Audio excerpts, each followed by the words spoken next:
Jaya Radha Madhava Kunja Bihare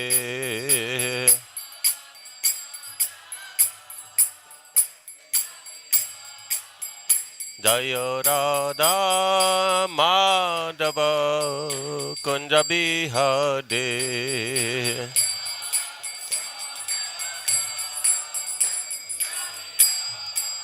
Jaya Prabhupada, Prabhupada, Prabhupada, Prabhupada.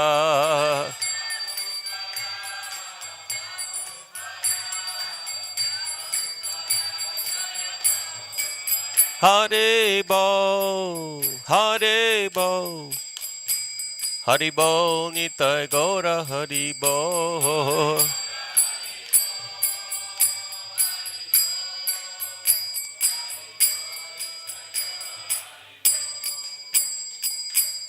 Nitai Gaur Premanande Shri Harinam Sankirtan Yagi ki jai, Grantaraj Srimad Bhagavatam ki jai, Divine Grace Bhakti Vedanta Swami Srila Prabhupada ki jai, ISKCON Guru Vrinda ki jai, Samaveta Bhakta Vrinda ki jai. All glories to the assembled devotees, all glories to Shri Guru and Shri Gauranga. Om Agyantimirandasya Gyananjana Shalakaya Chaksharan Militam Yana Tasmai Shri Gurave Namaha Shri Chaitanya Manobishtam Stapitam Yena Bhutale Swayam Rupa Kadamayam Dadati Swapadantikam Vanchakalpatarubhyascha Kripa Sindhu Bevacha Patitanam Papanebhyo Vaishnavebhyo Namo Namaha Nama Om Vishnu Paraya Krishna Pristaya Bhutale Shrimad Bhakti Vedanta Swami Niti Namine Namaste Saraswati Deve Gauravani Pracharine Nirvishesha Shunyavadi Paschatya Deshatarine Shri Krishna Chaitanya Prabhu Nityananda Shri Advaita Gadadhar Shiva Sadi Gaur Bhakta Vrinda Hare Krishna Krishna Krishna Hare Hare Hare Rama Rama Rama Hare Hare Bhutai Mahat Prema Bharo Vibhur Nirmakshati Adamusha Purusha Bhakte Ganan Sadasya Sadasat Magalan Krishishta Bhagavan Vacham Sime. Hare Krishna. So I'm very honored to be back to the Western headquarters of International Society of Krishna Consciousness and have all of your wonderful association. And with all of your blessings, we will be reading and discussing the 21st text of the 9th canto of the first canto of Srimad Bhagavatam, entitled The Passing Away of Bhishmadev. Om Namo Bhagavate Vasudevaya. Om Namo Bhagavate Vasudevaya. Om Namo Bhagavate Vasudevaya.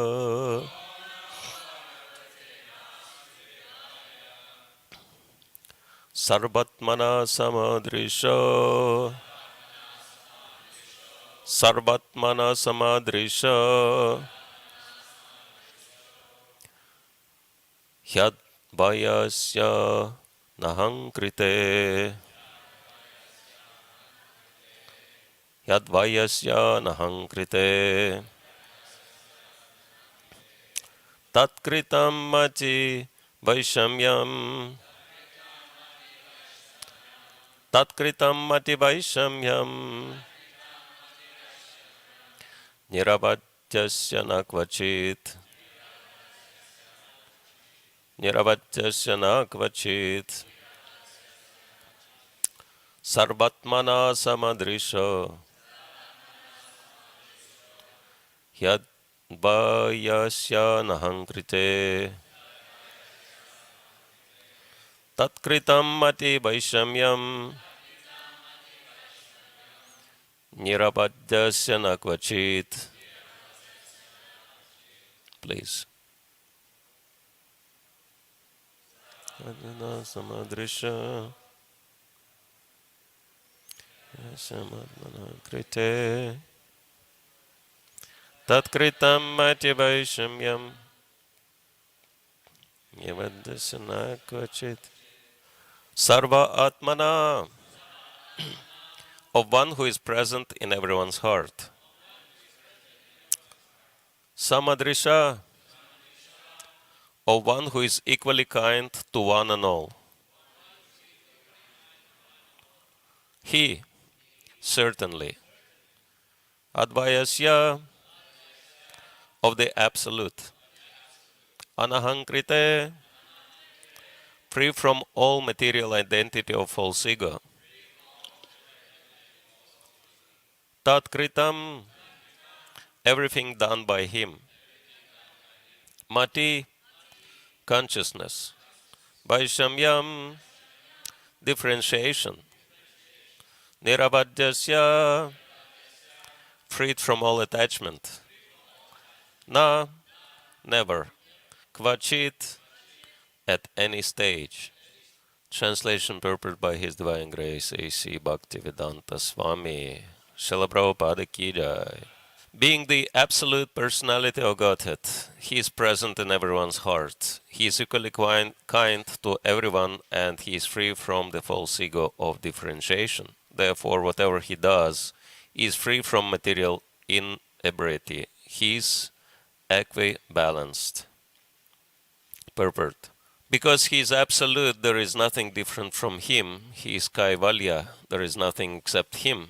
Everything and everyone is the manifestation of His energy, and thus He is present everywhere by His energy, being non-different from it. The sun is identified with every inch of the sun rays and every molecular particle of the rays. Similarly, the Lord is distributed by His different energies. He is Paramatma, or the Super Soul, present in everyone as the supreme guidance, and therefore He is already the chariot driver and counsel of all living beings. When He therefore exhibits Himself as chariot driver of Arjuna, there is no change in His exalted position. It's the power of devotional service only that demonstrates Him as the chariot driver or the messenger. Since He has nothing to do with the material conception of life, because He is absolute spiritual identity, there is for Him no superior or inferior action. Being the Absolute Personality of Godhead, He has no false ego, and so He does not identify Himself with anything different from Him. The material conception of ego is equibalanced in Him. He does not feel, therefore, inferior by becoming the chariot driver of His pure devotee. It's the glory of the pure devotee that only he can bring about service from the affectionate Lord. Sarva-ātmanaḥ sama-dṛśo advayasya anahaṅkṛteḥ tat-kṛtam mati vaiṣamyam niravadyasya kvacit. Being the Absolute Personality of Godhead, He is present in everyone's heart. He is equally kind to everyone, and He is free from the false ego of differentiation. Therefore, whatever He does is free from material inebriety. He is equibalanced.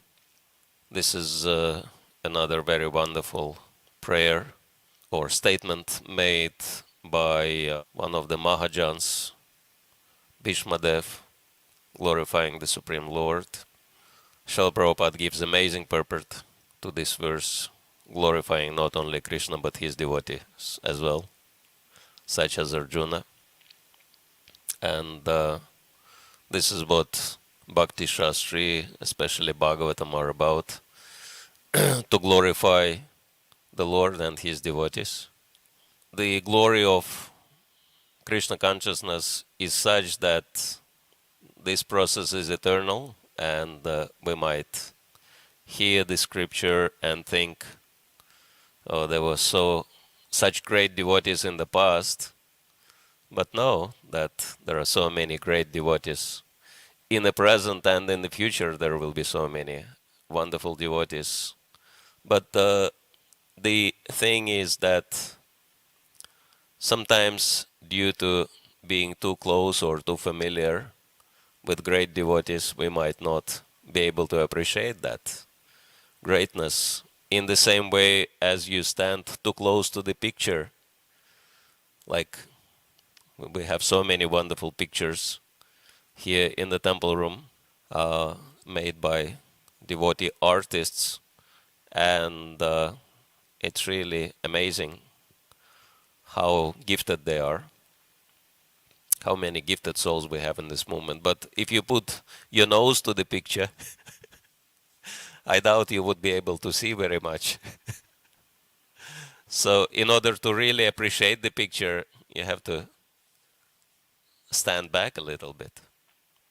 So in the same way, familiarity oftentimes breeds contempt, and so being in touch with great devotees, we might fail to appreciate their greatness. And that's why in the third canto of Bhagavatam, it says that even the members of the Yadu dynasty, they failed to appreciate the greatness of Krishna. They were just thinking he is another one of us. And the comparison is given that in the same way as fishes, they couldn't figure out what the moon is. This morning when I came to the temple, and of course being very happy to see all of you, and one of the devotees, Sachitana Prabhu, came to me and he said, "How are you?" And I said, "I'm fine." And I asked him about his well-being, and he said, "Oh, same old, just distributing books." And of course, I know what he is thinking to himself. "Oh, I'm not doing something special, just book distribution day in and out. Very simple service." But anyone who did that knows that even though it seemed to be simple, but it's not easy at all. Because you have to be in the blazing Californian sun and meeting all kinds of people, and sometimes strange people, sometimes crazy people, sometimes antagonistic people.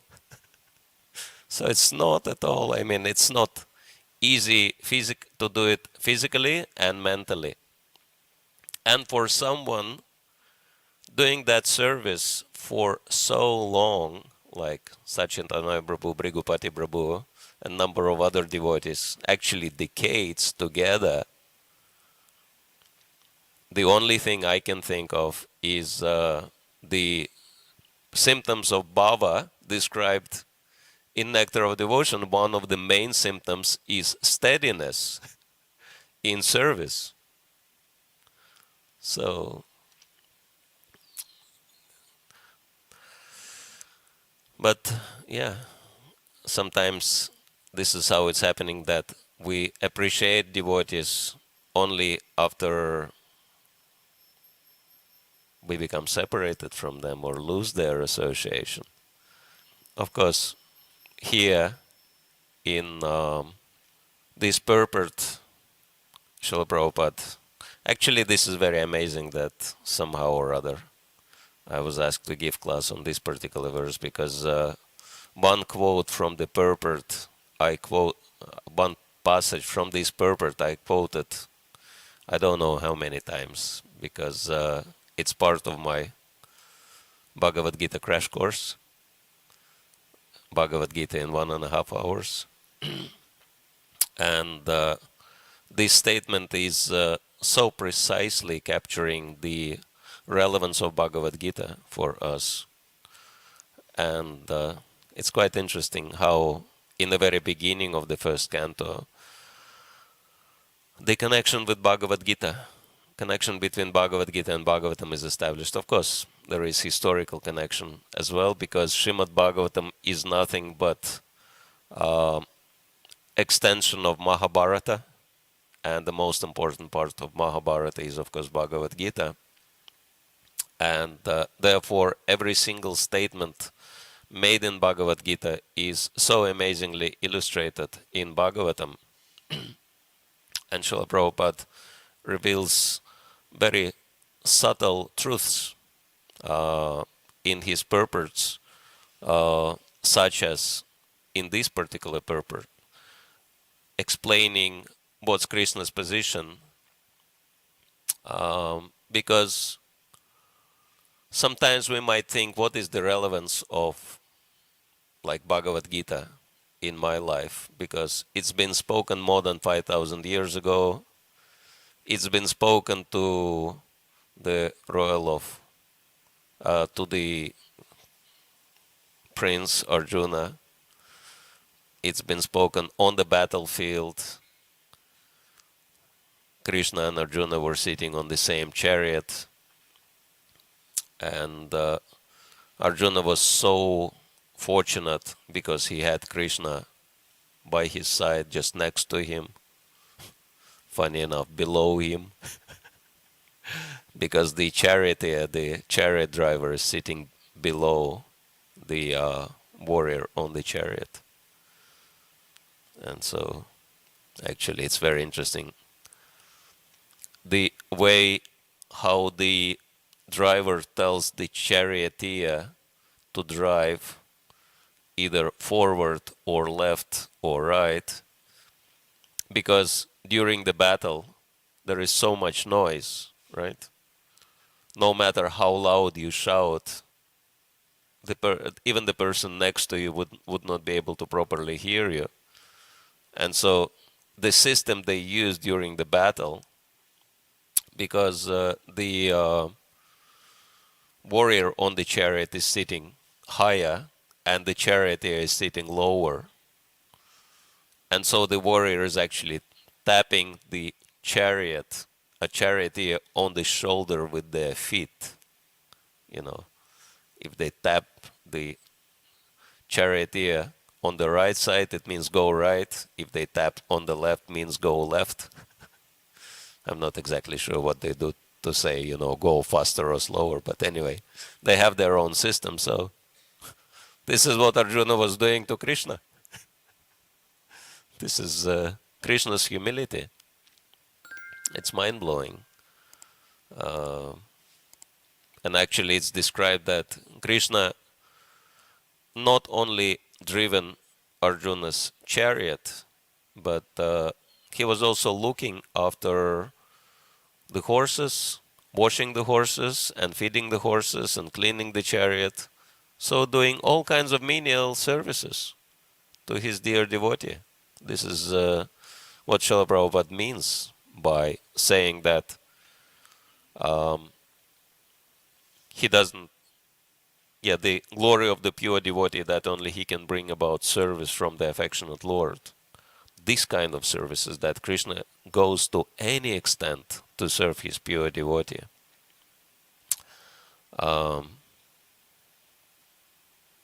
Because love is reciprocal. Anyway, I've got a little bit distracted, but anyway, I'll finish saying that because it's an amazing point.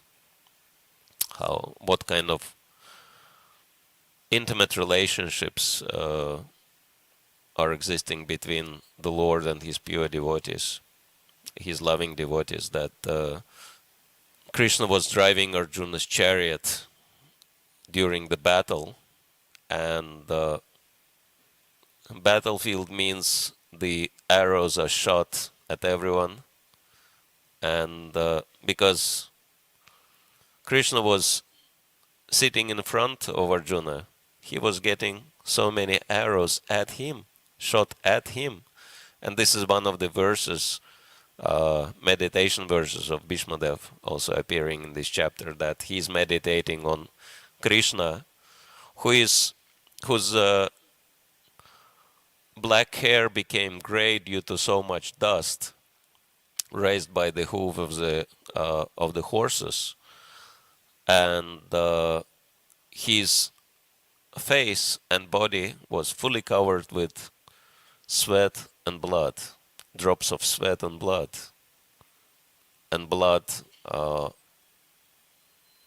coming from the sharp arrows. Bhishmadev says, I was shooting those arrows.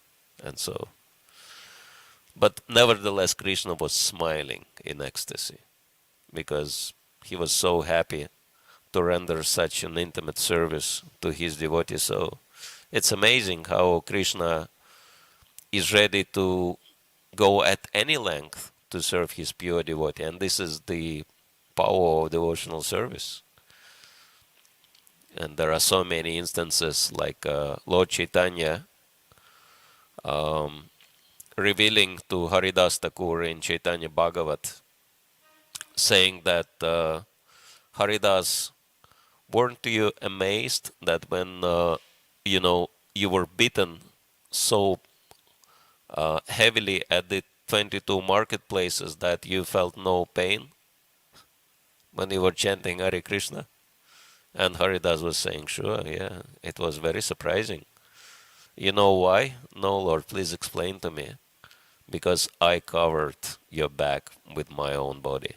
And then the Lord showed the scars from the beating at the 22 marketplaces on his own back. And then, of course, Haridas Thakur was so moved, he just cried. Because he realized how much the extent to which Krishna is ready to go to protect his devotee. And one very amazing instance, I'm sure there have been a lot in ISKCON movement at present, but one very amazing one happened in New Zealand. There been an earthquake number of years back in at New Varshana. Also, that the center of the earthquake was in Christchurch, around the Christchurch, but then Auckland and New Varshana, there were also quite heavy pushes. Even though no devotee suffered, no devotee died in the earthquake, even though so many people died. It's amazing that Krishna protected all the devotees. But during the earthquake, it actually happened at noon arati, and devotees were there, some devotees were there at the temple, and Pujari was standing next to Gaur-Nitai and serving Gaur-Nitai. And then the first push came. And naturally, devotees are thinking of Krishna first and then themselves last. The Pujari ran to Lord Nityananda because he was standing by the side of Lord Nityananda, right? And then he held on to Lord Nityananda to make sure that he is steady on the altar, right? And then the second push was really strong, and then the whole altar actually came down, crushed. But the Pujari found himself flying out of the altar really far and landing in the middle of the temple room. And after that, the whole altar came down, and the deities were destroyed. Actually, I was before when I heard that no devotees suffered, but the deities were destroyed by the earthquake. I was thinking, why Krishna allowed deities to be destroyed? But when I heard that story, I realized that actually Lord Nityananda sacrificed himself to protect his devotee. So it's really amazing what's going on. And otherwise, how do you explain that? How did he went flying off the altar like that? Because he was holding on to Lord Nityananda. And there are so many instances in the past, present, and as we were mentioning, in the future, the glories of devotional service will be revealed more and more, because the Lord is always there for his devotees. But the point I was trying to make is the relevance of Bhagavad Gita to our lives. This is what Srila Prabhupada explains here in the Purport. He says, Krishna is also Paramatma. He is Paramatma, or the super soul present in everyone as the supreme guidance, and therefore he is already the chariot driver and counsel of all living beings. When he therefore exhibits himself as chariot driver of Arjuna, there is no change in his exalted position. It's the power of devotional service only that demonstrates him as the chariot driver or the messenger. So we can understand that, in fact, our position is not different from Arjuna's position in any way, shape, or form. Because Arjuna was sitting on the chariot, we're also on the chariot. And what is the chariot? It's our body, yeah. Ishvara sarvabhutanam hrideshe Arjuna tishtati brahmayan yani bhutani yantra rudhani mayaya, that it's the machine made of material energy, and we're sitting there, and who is sitting next to us? As Paramatma, Krishna, in a form of super soul. And why he is there? For the exactly same purposes. He was sitting next to Arjuna's chariot, next to Arjuna on the chariot, for driving the chariot. We might think, oh, it's my body and I am operating this body, which is, of course, very naive proposal. Actually, I came across one atheist, and he was challenging me. He said, if you're so convinced that God is there, prove it to me. Give me some proof that God is there. And I laughed. I said, I will not even bother. I'll just ask you one question, try to answer it. He said, what's the question? And I said, who is operating your body? And he stuck with the answer. He realized he cannot, because it seems like, okay, I'm lifting my hand, I'm walking, I'm eating, I'm doing this and that. But how in the world you grow your hair? How do you grow your fingernails? I mean, fingernails is a bone, but it's just growing out of the skin. Is it not amazing? And there are so many things in the body we're not even aware of, right? Most of the people, in a good health, you ask them, what side of your belly is your liver or spleen? Normally they are wrong with it, they gave wrong answer. Unless it hurts, they don't even know where, on which side their liver is. So there are, one guy was joking that I was born multitasking because I can breathe, think, and blink at the same time. So there are so many processes happening in the body we're not even aware of, what to speak of controlling them. So somebody else is operating this machine.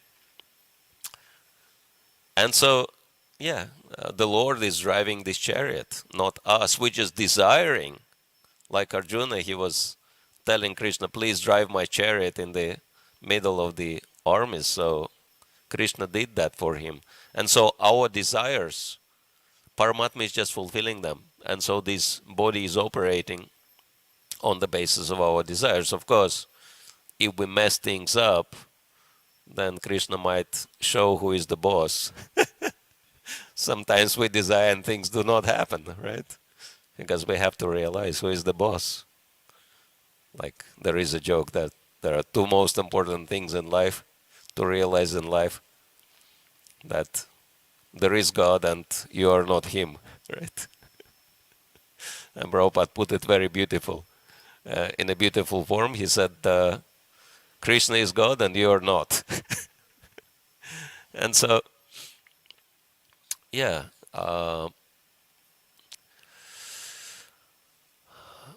Krishna is driving this chariot. But what's the purpose? The purpose is to, struggle for existence, human race. This is what he was saying in his offering to Bhaktisiddhanta Saraswati, that it's a battlefield. This world is a battlefield. That's why Srila Prabhupada was saying that to answer one's reporter's, challenge, why, if India is such an advanced spiritual country, why the mortality rate in India is higher than in the first world? And Prabhupada laughed and he said, what do you mean? The mortality rate is always the same. It's always 100%. everywhere on the planet. And so,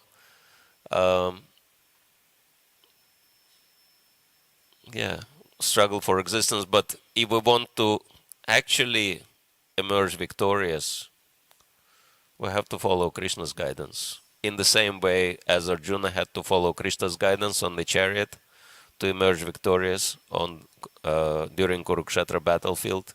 So in the same way, if we follow the Lord's guidance in the heart, it's guaranteed that we'll be victorious. But due to our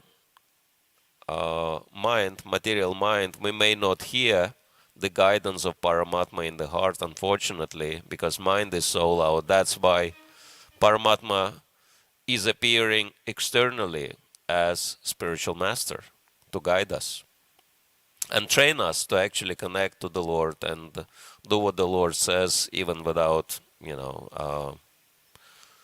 necessarily asking spiritual master at every step of the way what to do, what not to do. That's the sign of first-class disciple. One who does the right thing without being ordered, right? And so that's why the relevance of Bhagavad Gita is exactly the same to Arjuna and to us at all times and in any place. And our purpose is not just to learn Bhagavad Gita, but actually to follow the guidance of Bhagavad Gita. And Bhagavad Gita is such an amazing book.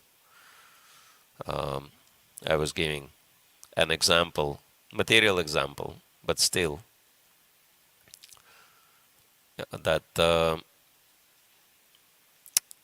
Singapore Airlines is quite prominent airlines, even though it's like a small company. And it rose to the global fame due to the effort of one Christian man, Mr. Pillai, and he actually attributes the success of Singapore Airlines to just one single verse from Bhagavad Gita, which is also historical for us. Vaiṣamyam put here. He says, those who are on the path, they have to be resolute in purpose and have one aim. And of course, Bhagavad Gita speaks about serving God, but he was thinking in business terms, what is our service to God? That's serving our customers. So instead of just flying airplanes, why should not we focus on service? And so they exceeded in service so much that they rose to global fame. And so it just one verse of Bhagavad Gita applied in business. We can imagine what can 700 verses of Bhagavad Gita do applied in all spheres of life. So this is how powerful Bhagavad Gita is. And of course, the same single verse of Bhagavad Gita prompted Srila Prabhupada to make this very bold move and actually sail all the way across the planet to United States and start his mission at the age of 70. And so, therefore, Bhagavad Gita is very practical for us, and if we follow Bhagavad Gita, then success of this movement is 100% guaranteed. There is no doubt about it. And I'm always thinking that the success of our movement is always depending on the success of individual devotees. And so the more we become serious about our personal Krishna conscious development, the more we can benefit the world and the more we can help this movement to become successful. So thank you all very much. Hare Krishna. So if there are any questions or comments, suggestions, complaints, corrections, you're welcome to share them. Additions, subtractions. All right. Then we'll go forward to associate with the most attractive form of the Lord for everyone with no exception. Srimad Bhagavad Prasadam ki jai. Srila Prabhupada ki jai. Grantaraj Srimad Bhagavatam ki jai. Nitai Gaur Premanande.